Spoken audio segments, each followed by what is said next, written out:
Welcome to the podcast of Terrace Consulting. Hello and welcome to a new episode of the podcast. Today I have with me Angelo Vassallo, based in Barcelona, but Italian. How are you, Angelo? Hi, Pablo. Thank you very much. You're doing really well. Thank you very much for this opportunity. It's a big pleasure to speak with you today. My pleasure. Pleasure is mine. Angelo, it's F&B manager. He's been F&B manager for many years, but he actually started working in reception. So I'd like you to please tell us about how your career went from your professional education all the way from reception and reaching your F&B management role, please.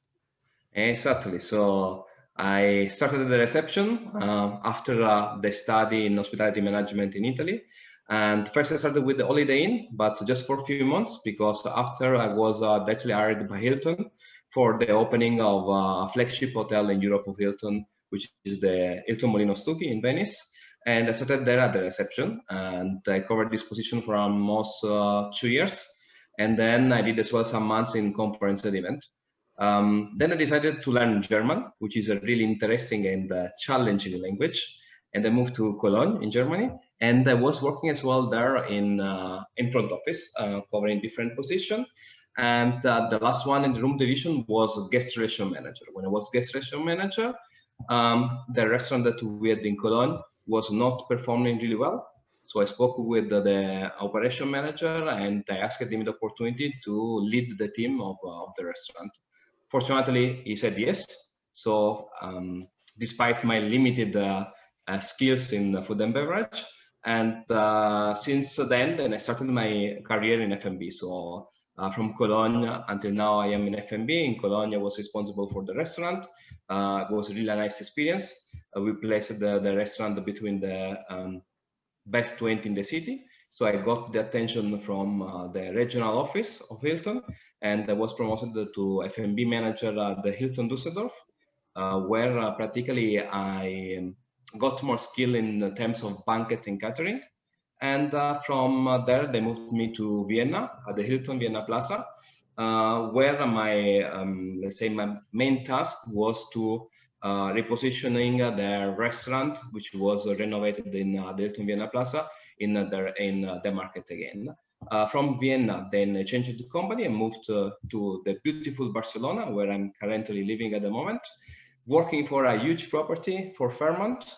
The hotel has 432 rooms, but the F&B is pretty big because we actually run the hotel, and we have as well a congress center with more than 4,000 square meters of space. And we have as well our Royal Catering, which is an external catering. So we do as well social and company event outside of the hotel. And we are as well the official catering for the Grand Prix of Formula One and the MotoGP. So it's a really interesting experience. Usually my work experience does not last more than 2 years because I like to change and to move around Europe. But in this case, after 4 years in Barcelona, I have to say that I cannot recall a day that I was bored to work as a F&B manager at the Fairmont. Wow. All right. Nice move from hotel to hotel, country to country, and role to role. But why F&B? You started in front office, you did guest relations, but you still went back to F&B. Why? Well, I think that the F&B, the best for me is the creativity. I mean, I think that F&B is one of the departments of the hotel that can work as well without the hotel. I mean, at the end, it's just a case that one restaurant is located inside an hotel. At the end of the day, this restaurant could exist as well outside of the boundaries of the hotel. And the creativity that you have in F&B is pretty huge because each day you can create something new. It could be a new style of service, it could be a new plate, it could be a new cocktail, it could be a new restaurant concept. So I like in F&B this possibility that you can challenge your creative skills, you can challenge your financial skills because in most of the case you need to develop concept and you need to calculate the return on investment of the investment that you like to make. You need to challenge as well your people management skill because it's not so structured as you have in the reception. Because the reception, for example, your shift ends at 3 p.m. At 3 p.m. you have all the demos together, you do your briefing, and that's it. In F&B, the waiter are coming at different times, so you need to be really good and structured in how you pass the information to your team. So I think that to work in a dynamic department like F&B is one of, let's say, the best factor for me to choose F&B. And then, as told before, for me, it's really important to leave the footprint that I can create something, and the thing that I can create in this department. Mm-hmm. Okay, leaving a footprint. Nice one. So we said Germany, I mean, Italy, of course, originally, Germany, Austria, and Spain, 5 years now. So your favorite destination, can we say that, or you haven't any other one? I will not say that it's favorite destination. I'm living really well in Spain. I cannot pick up any of this destination as my favorite one.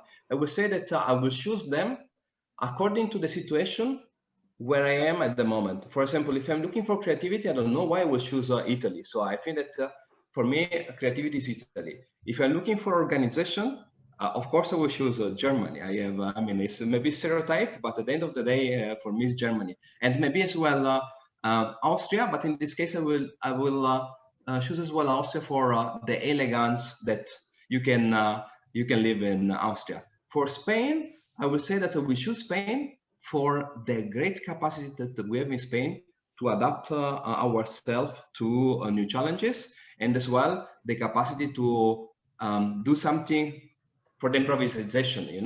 We are really good in React last minute. So I will not choose any country, but I will choose the country according to my situation at the moment.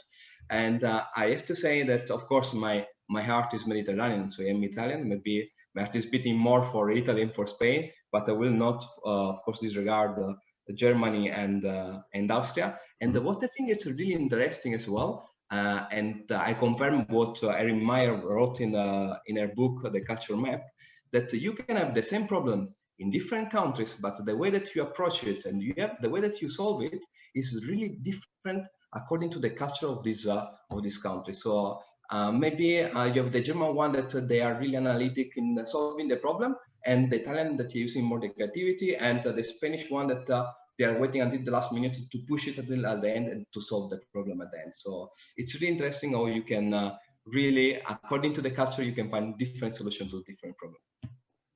That's a very interesting approach. Yeah. So how you face problems based on the location. Nice one. Mm-hmm. I like that approach. Now, talking about creativity and leaving a footprint, you are actually mentoring some professionals of the industry on this program that the World Growth Works, a company from the UK, has developed. You've been there for quite a few months. So what does it mean from that particular mentorship role in that organization? Well, the Growth Works is an organization that is giving a pro bono mentorship program. So actually it's connecting professionals of the sector with their expertise with the young hotelier, which are the mentees in this case. So it's a really good opportunity of a mentorship. For me, it's a really good opportunity to give my expertise to young people to make sure or to help them in their career path. But it's really important for me as well, the exchange of ideas that you can have with other mentor and with your mentees as well, because it's a two-way learning. I mean, you give your expertise to them. At the same time, you are faced with the new challenge that maybe when you started this career, they were not there. At the same time, you see that their approach with technology is completely different than the one that you have. For example, we had 2 weeks ago now a session about virtual meeting with my mentor group. In the mentor group is mainly in conference and event. And I have to say that in this session, I learned really a lot about virtual meeting that I was not aware of. And in this case, they were my mentor. I was their mentee practically. So what I really like about the Growth Works is the opportunity, of course, to network with different people, but the possibility that not only the mentee is growing in this relationship, that yourself is growing as well, and yourself is growing not only in what you are learning, but as well in your capacity to influence other people in their choice and to help other people to grow with you. Mm. And that's what you were saying, a pro bono thing. So obviously, as a voluntary role, I want to link that to the training and the importance that is given to training and development in our industry. So hasn't been historically very famous for providing good training, and especially in F&B, it's quite challenging because the rotation, the turnover of the staff is very, very high. So what is your view from that sense? In that sense, sorry. Well, I will face this question in two aspects. There is F&B is mainly on the job training for the technical skills. So how do you serve at the table? How do you cook? How do you do your good job in stewarding as well? And I think here you need to invest some time of for new team member, of course, to learn the skills. So you cannot leave just the people go to the service, to the dining room and say, okay, you are going to serve this guest. No, you need to explain them how it works. So you need to plan in the, let's say, induction plan some days so that they are able for doing this. But the other aspect that I think is really important, and this in general terms, not only for F&B, is to create a learning culture in your property or in your department, because in most of the case, as department head or as team member, sometimes we think that the training is coming only from the HR department. It's not the case. I mean, I always preach with my team that the training first is coming from ourselves. As team member, I need to pretend to my company, to my department head, that I want them to invest time and money on me to develop myself. And then the company needs to have the pleasure, because it needs to be a pleasure, to invest money and time on this training. Because at the end of the day, if we are investing in some people, these people are working for us in the company, are working for our hotel, and of course they will deliver a better service to our client. I will give you an example. Each year, we have in our food and beverage budget a certain amount of money that we use for training, which are not the training that you usually see as a culture training or brand service promise training and so on. They are training for technical skills. So I say to them, guys, we have this amount of money. You say in which training you want to spend them. But of course, you need to justify me why you want to spend them and what you're going to learn there. So 1 year ago, I had a nice conversation with one of the senior leader of my team, saying the pastry team is taking all the money for the training. I said, explain me a little bit better the concept. Yeah, because they're doing a training each month. I said, yes, of course, they're using the budget. Yeah, but they're taking the money from me. I said, I don't recall that you asked for any training for your area. So, which means that at the end of the day, we need to be able to take opportunity of the budget that the company is giving to us for this training. So it needs to be first our initiative to ask for training and to fight for the training, and the companies to have as well the pleasure to invest the money over there. And as told, the pastry team, for example, was a big example in my team to take opportunity of this budget. And you see as well that if you're investing in training, the engagement, the motivation of the team is increasing as well. So I feel that in our industry, we are really good in brand training, so in culture training. I feel that we need to invest more time in development plan for each team member so that we know which kind of technical or leadership training he needs to develop himself. We need to invest as well more money in tech training. So because we saw that the technology now is finally as well working in our industry. And I always say that when I speak with my IT manager, it seems for me that he's speaking a different language. So it's time maybe that we invest more money in spread the information technology language in the whole organization to make sure that we speak the same language and we can increase the productivity and the service for our clients. So I think that this one for me is my thought about the training. This is still a long run. This is still a good job to do, but I think that as told, needs to come from each one of ourselves. And fight and push, as you were saying, to get that training.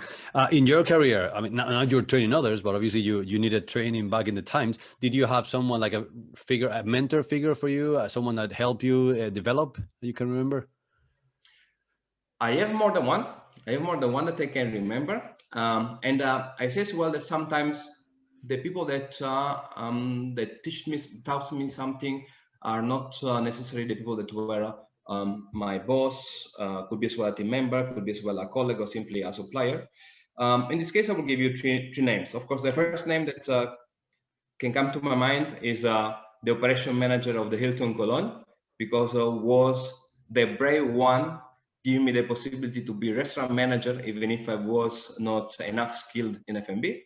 So I think that is a good example in trusting your team, give them the possibility to grow, risk with them, support them, and let's say earn the result together with them. And I think that Mario, in this case, Mario Rupflin, who was the operation manager, gave me a really good example on this. So he trusted me, he gave me the opportunity, and he let me grow. And if I am today F&B manager of a big property like the Fairmont Barcelona, I need to thank, of course, Mario. Another person that I would like to nominate in this case, it could be a surprise, because when you're working with him, sometimes he's really pushing you too much. It's the current country general manager for Hilton Hotel in Austria, Norbert Lessing. Actually, is the classical example of searching always for excellence. I mean, it doesn't matter if you got a great result, that you had a great achievement. He will celebrate it, of course, because you need to celebrate. But 5 minutes after, he will let you know which aspect you could still improve. And I think that this is the basic, because at the end of the day, if you don't run in a process that you always improve, you will reach the level. Your competition is looking what you're doing, is reaching at the same level, and they can surpass you. But if you still improve, there will be no way that the competition can reach you. So if you want to be always in the top of your category, you need always to have a look what you can still do better. And this one was the case of Norbert. And the last person that I like to remember is Octavio Gamarra. Octavio was the general manager of the Fairmont just until 2 years ago. I think that's the best example for inspiring team. It was good with number, it was good with quality, but I remember him because he was coming to some daily meeting with his iPad, and he was showing a video about motivation, team leadership, or just, remember your book in order to inspire you. So it was really a good leader that giving you purpose. It was just not giving you objective per number. It was inspiring you as person, motivating you for your soft skill. And it was really good in building the team using these tools. So I think that as leader of a big team, you need to be as well a person who is able to inspire people with something as well that not needs to come from the industry, could be as well something from outside. It was really good with this. So it was coming from with some movies or some article or some TED Talks or BCC interview. It was really, really interesting each day at the daily meeting what it was coming up with something new. So I really enjoyed this. We are looking forward to those new items to get inspired. Nice ones. Okay, good. Took note of them. Now changing topics, challenging times for our industry, and so times to come with new ideas. So you say, for example, technology is arriving finally in some aspects of the industry. Another one, it's about trying to maximize revenue and profits. So the chefs we were discussing before, I mean, there's more and more people wanting to move into being chefs because all these programs on the TV, Gordon Ramsay's and the Master Chefs, etc. But there are not that many who might want to go into waitressing or being maître. But there is a kind of new path, let's say, which is the bar, and there's a new trend coming up in the bars and the ways to maximize revenue in there. So can you give more info from that? Of course. I mean, as you said, thanks to MasterChef, there are lots of people going to the kitchen, less people going to the service, so as waiter. But thanks to great mixologists and thanks as well to, let's say, some supplier who pushed as well some interesting prices. Just a few weeks ago, there was the best cocktail bar of the world, the 50 best cocktail bar of the world. And I think this is giving an importance as well to the industry of the mixologist. And of course, let's say that the beverage part of F&B is one of the most profitable. If we are going to do the comparison with the food, let's say that the food in terms of expiring date has a problem because the food has an expiring date which is shorter if you compare it to the beverage. And the margin that you can have in a beverage, of course, would be better than the one that you can get in the food. And all this attention to the bar is giving the possibility as well to create again something new, something with related as well to speak about your property. For example, before the COVID, we were having a talk with a mixologist to incorporate in our department of F&B, because we know that not only in terms of revenue with cocktail you can raise the level of revenue that you have in your department, but you can as well raise the image of your bar, the image of your F&B department. I mean, we are living in a Instagram culture, so a cocktail well presented with a good storytelling behind could be, let's say, the way that you are pushing people to your restaurant, to your bar, or to the F&B department. And actually, the cocktail world, speaking about my property, which is a MICE property, so a Congress property, is as well important for big event.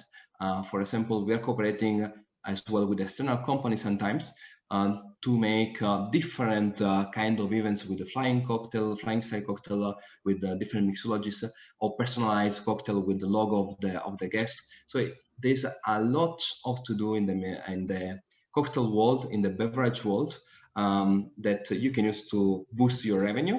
And but not only cocktail. For example, we have a nice partnership with the local wine supplier.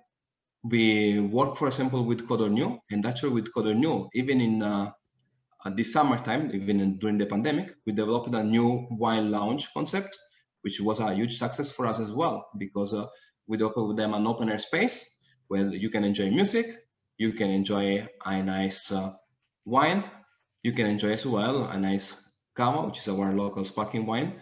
And if you partner with and you give as well a local experience to your guests. So there is a lot of space in the beverage world to boost your sales and to make your department even more profitable. Mm-hmm. Okay. Nice one there. Good. You were discussing, you were telling me before also about the food waste, and it's a challenge when you, especially in a hotel like yours, when you have massive events with loads and loads of food being served, and you had a nice initiative in there. Would you want to show more about it? Yeah, of course. Please. As told, Congress property, we have a lot of events. Sometimes the meeting planner is booking for 500, but at the end they show just 400. So you have prepared already for 500. So you have for 100 people that they're not coming anymore to it. So what we do, we did an agreement with Nutrición Sin Fronteras, which is a local no-profit organization. So we donate the excellence of food to this organization in order that they can give a second life to the food. So they are practically donating to people in difficulties. And I think it's really important for us to help the local community in this way. It's a message as well for other F&B director or executive chef. So we know that unfortunately we will have some food waste, that we have excellence of food during our operation. So make sure to do an agreement with the local organization that can help you to give a second life to the food. And I have to say that if you speak with the meeting planner and you explain how it works, they will be as well glad to wait a little bit more, for example, to get the food on the buffet or to the table. If you tell them that you are keeping the food in your fridge until the end, so that if you don't use it, you can donate to a no-profit organization to help somebody with difficulties. If you don't do so, there's as well many other options that you can use. For example, a core where Fairmont is belonging to, as an agreement with another company which is called Chew Food to Go. This one is better, for example, for property with a small restaurant, with the breakfast restaurant, or just with normal restaurant. Actually, when you see that your mise en place is reaching the expiring date, you put this package in sales to clients, let's say, in their platform, that they can come to your restaurant to pick up the food at a really competitive price, and you are selling your mise en place at a really competitive price. You're not throwing it away, so you're reducing at the end the food waste as well. So there are another second life that you can give. The first one is more important from social life. The second one is more important from sustainable point of view, and as well to avoid any loss of food in your mise en place. No, absolutely. Very, very good initiatives. Moving now to the young people who might be starting now or might just have just finished studying, or I've heard a lot of challenges, for example, people trying to find a placement now and they cannot in our industry because a lot of closed places, hotels or restaurants. So someone like you with a lot of experience, what kind of advice can you give to those people who might be a bit of demotivated, or did I choose the right path? Some words of advice for them, please. First, don't demotivate. This will end. This will end. Maybe it's lasting more than what we were expecting, but this will end. And once it will end, there will be a lot of opportunity to join again the hospitality industry. Just make sure that you want to join this industry. So if you're looking for an industry with a lot of diversity, with which is open mind, to know new culture, to know new way to operate, then join the hospitality industry.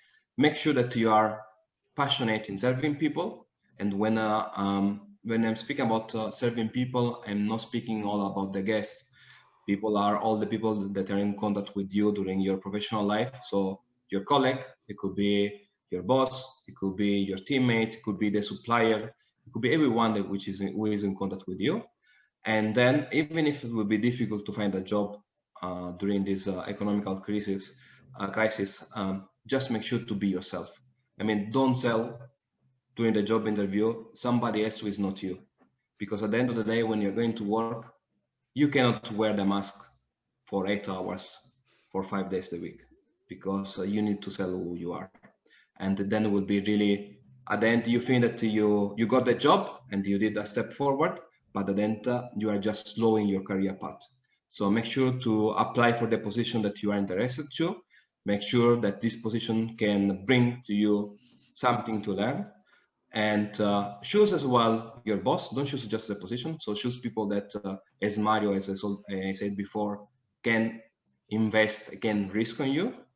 And then if I can do a little bit of advertisement for F&B, if you like to be in a creative department where you can really explode your creativity, then choose F&B, because there you can really learn a lot in terms of creativity, in terms of financial, in terms of marketing as well, to positioning a new restaurant, or just to sell your restaurant or your F&B better, for leading people. So I think that F&B is a really good school, but just search for what you are passionate to do. Brilliant, nice one. So stay motivated, be passionate, or stay passionate, be genuine. You can. I love that what you said. You cannot wear a mask 8 hours a day, 5 days a week, 100%. And choose your boss if you can, the one who's going to be pushing you. So I was taking some notes here. You were saying at the beginning, you chose the path of F&B because of the creativity, which you mentioned now, on all different aspects, and depending on the situation, location, you will choose different places and how people face difficulties in a different way, depending where they are. And it's about the mentorship program you're contributing to as well. It's about learning and teaching, so it's very gives you a lot in that sense. Talking about creating a learning culture, very, very important in the industry. Okay, recapping of what you said before, and the people should push and fight. And I like that. I love what you said, but it's not just HR providing trainings. That staff should be pushing and fighting, say, hey, I need this training. We need to develop in that area. That's very, very good. I think that's relatively unusual. People are passive in that sense. Is waiting to be trained instead of asking to, or demanding certain trainings. So developing profiles in there, technology is coming, and we should all get more knowledgeable about it. Your mentors who push you, who inspire you, and then the social work that you do, a part of the mentorship, but with the food waste and helping the community. That's my recap, the notes I was taking. Do you have any last point to add?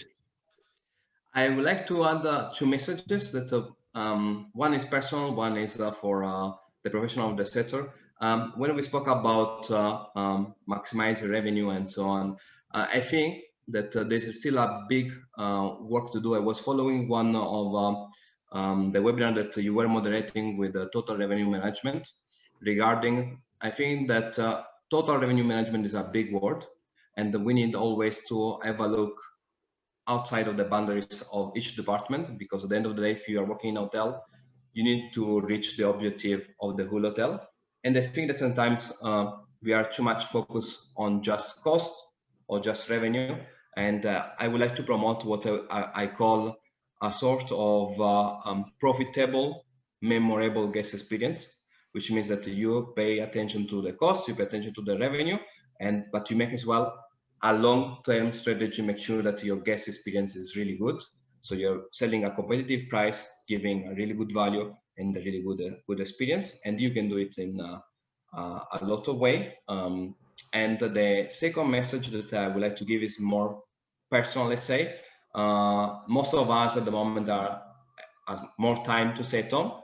So invest this time, of course, with your family, but invest your time in yourself. So study a little bit more, invest time to learn new skill, maybe to learn the language of your information technology manager, and speak with your company, because as I did, for example, I'm doing currently an e-corner course in finance management, and thanks to Accor, I got a big discount on the official price. So I'm sure that big company like Accor, like Marriott, or like Hilton, they have as well agreement with this kind of school management.